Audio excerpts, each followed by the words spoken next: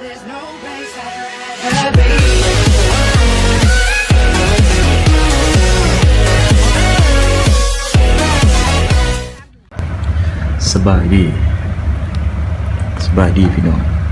มื้อนี้จะพาไปเซ่ครับมันไปเบิ่งเวทีใหม่พี่น้อง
3 แยกใส่กระมานโค้ง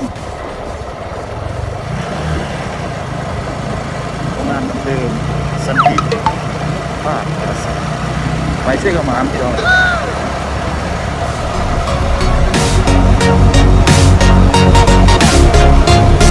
แต่ก่อนเป็นทางแดงปัจจุบันนี่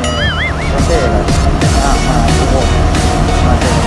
เป็นทางยางแล้วเหรอครับ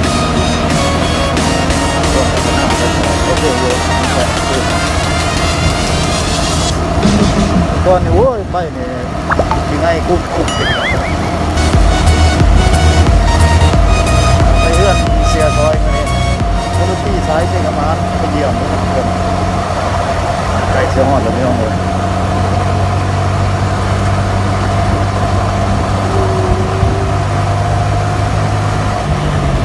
หอดเลย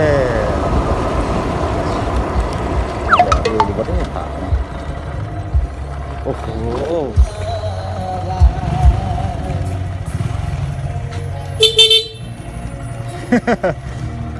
หอดแล้ว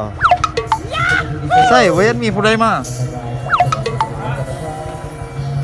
บักเขามาแล้วคือผู้มีผู้ใดมา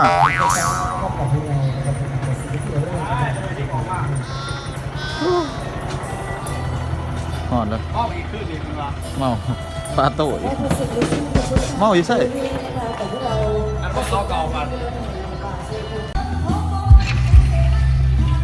มากพี่น้องเพื่อนอยู่ซอยซ้ายเส้นขมานเป็นแป้งรถนะแป้งรถจักรตอนย่างยังนี่แหละพี่น้อง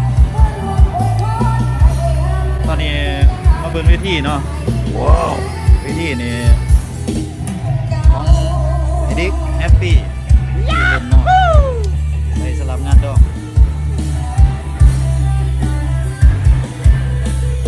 โอ้มีแนวกินอีกครับโซ่เกือบเสียงเลยอยู่วันที่15เพิ่นว่าเจอกันอยู่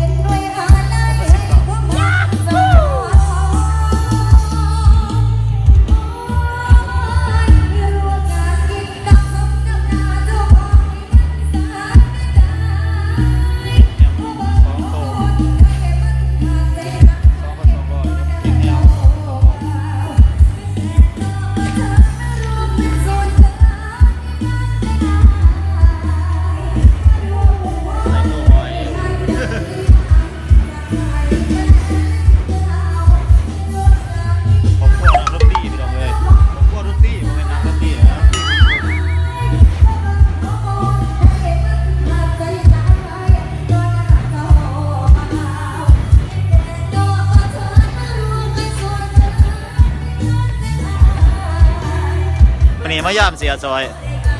อยู่เซ่กับมันมาเบิ่งเวทีเลยเพราะว่าให้เพิ่นเฮ็ดเวทีให้ใหม่เวทีนี่เวทีใส่สลับงานดอกเนาะเฮ็ดน้อยๆต่ำๆปกติมันสูงหลายเราบ่งามเครื่องเสียงเอากับป้าไปนี่ทางด้านนี่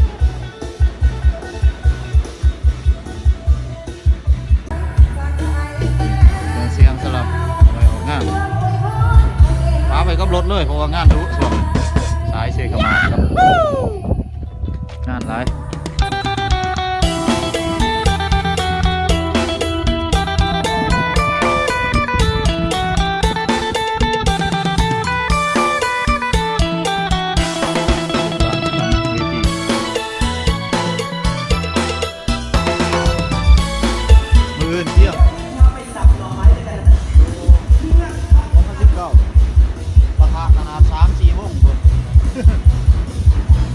จวดน้องกันพี่น้อง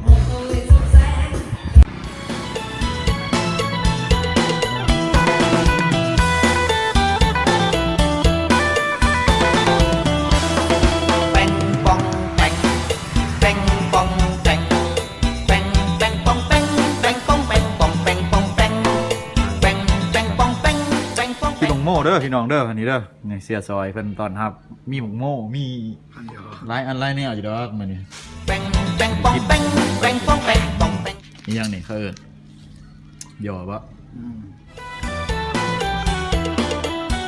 เอาซ้ายออกมาตี้ว่าสิตบ เป็นเรื่องใจอย่าถูกควงสิทธิ์ได้ คนเขาเล่นมาบอกหมดน้ำไปย้อนนะคือ